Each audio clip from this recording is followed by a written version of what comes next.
What is compersion, and could it be the most powerful concept in human connection? Welcome to the Abundance Hack Show, Season 4, where we are focusing on mastery. The last 3 seasons, I gave you the information. Now, we're focusing on integrating it into our lives and embodying it.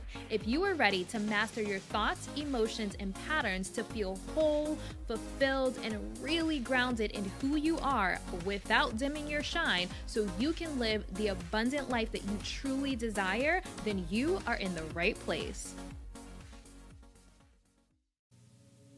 Hey M&Ms, thank you for tuning in to the Abundance Hack Show. What are you manifesting in your life today? Hopefully you are manifesting some happiness, some excitement, some joy, some pleasure. Speaking of pleasure, today we are talking about compersion. So I actually recorded this podcast episode and then it disappeared mysteriously. And we're going to blame it on Mercury retrograde, but I found it an opportunity to re-record it with consciousness and gentleness because I know that this is going to be a little bit of a controversial topic for some people. So we're all adults here, so no judgment. If you resonate with it, cool. If you don't, cool as well. So the first time I heard of compersion was from a friend that is polyamorous. So I have a lot of friends that are in the poly community. I actually had a client that was building a support group for polyamorous people and ethical non-monogamy. So let me just say, first and foremost, I'm not saying that I am non-monogamous. I believe in monogamy, and I also believe in polyamory because I think that I have a different understanding of what polyamory means than other people, which is exactly what we're talking about today. So what is compersion? I found this website that she explains it so beautifully, and I just want to read you the whole paragraph that she wrote because it literally is perfect. So compersion is our wholehearted participation in the happiness of others. It is the sympathetic joy that we feel for somebody else even when their positive experience does not involve or benefit us directly. Thus, compersion can be thought of as the opposite of jealousy and possessiveness. This might not seem radical when we feel happy for a friend getting a promotion at work, a family member reaching a fitness goal, or a child delighting in learning how to walk. But what if our romantic partner were to experience happiness and growth from an intimate relationship with somebody else? Can we possibly rejoice with them?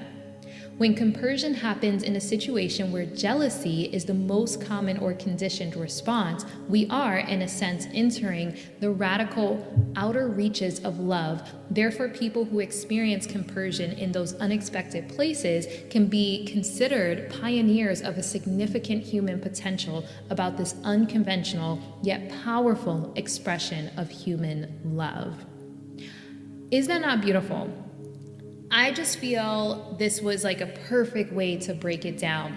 And if you didn't listen to the 6 types of intimacy, this is what I'm referring to. So my understanding of compersion is you want your partner to be happy. This is not a concept that's typical in heterosexual monogamous relationships because unfortunately, monogamous relationships tend to be built around control, possessiveness, and jealousy, like if we're being real. So when I broke down the 6 types of intimacy, if you are in a situation where you have an intellectual, intimate partner, and specifically platonic. So this is what I want you guys to understand. I'm not referring to polyamory in a sense of you want to sleep with other people. The thing that I like about polyamory is it says, I want you to be whole, and I want to be whole. And I know that I can't be everything to you. So if you need to have an intellectual, intimate relationship with someone or an emotional, intimate relationship with someone, I support that within reason, within boundaries, obviously, because not every intimate relationship is about sex. So if you can support your partner in receiving everything that they need and be happy that they are fulfilled, even if it doesn't involve you, that is compersion. So I want to be fulfilled. And I mean, hello, if you guys, if you've been listening, you know I'm a pretty complex person. So one person can't be everything to me. So I may have a sexually intimate partner, and then I need some type of intellectual intimacy where someone else is helping me grow, you know? Or, I mean, I feel like I have several spiritual intimate connections with people. I couldn't be with someone that is jealous, that doesn't want me to be friends with other people, that doesn't want me to hang out with other people. I can't do that. So the thing that was appealing to me about the way poly people interact is like, I want you to be happy. And if I can't be all of the things to you, go find that elsewhere and I support it. Or I'll go find my happiness elsewhere and I hope that you support me. Obviously, within boundaries, within reason. And they set their own rules. So to me, it's a radical concept that is not about sleeping with other people. People think polyamory and they think open relationship where you're just having sex with multiple people. It cannot be about sex at all. You can be monogamous and not have any sexual intimacy with anyone else and still have another form of intimacy with someone other than your partner. Are you following me? So let me know what you think about this, because I think that some people, they hear the word polyamory and they think, you know, sex with multiple people, open relationship, but it's so much bigger than that. It's so much bigger than that. So let's reflect back to the 6 different types of intimacy. So you have sexual, financial, emotional, intellectual, physical, and spiritual. And let's just say, I'm going to give you a typical heterosexual monogamous scenario. You have a guy that owns a business or an empire and he's super duper busy, but he has a wife that he takes care of. So he probably provides financial intimacy and he also provides sexual intimacy. But because he's gone so much and he's not around that often, she is lacking emotional intimacy. So if there is jealousy, when she engages in emotional intimacy with someone else, he's upset because he wants to be everything to her.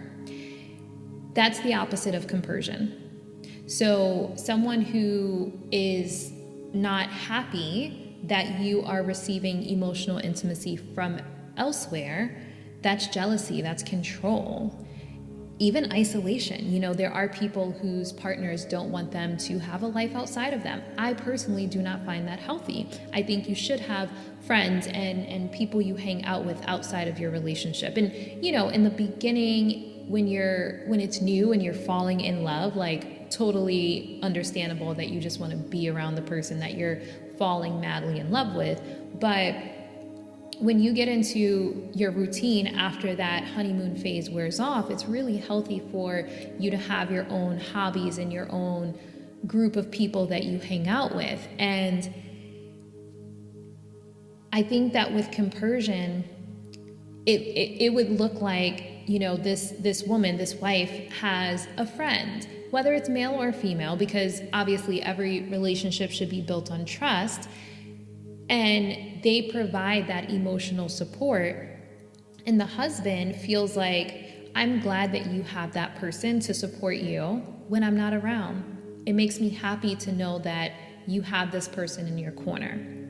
So that's a simple example of compersion. Like, does the waters get, you know, murky sometimes because there is a lack of trust in a lot of relationships and there is infidelity, but we're talking about honest, transparent people engaging in honest and healthy relationships. So that's what I'm referring to. So if there's a fear of infidelity or any type of cheating, this is not what this is about. This is about transparent, honest, conscious individuals who are aware of their needs and desires and can also hold space for the needs and desires of their partner.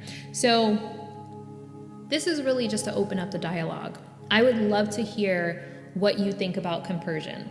I personally feel like if there was more compersion, the divorce rates wouldn't be so high. Jealousy, control, possessiveness, that's not a recipe for a healthy relationship. And, there's a lot of people that talk about this. So Esther Perel is a relationship coach that's worked with Will Smith and Jada Pinkett Smith. And, they have a relationship that's a depth that I don't think most people understand.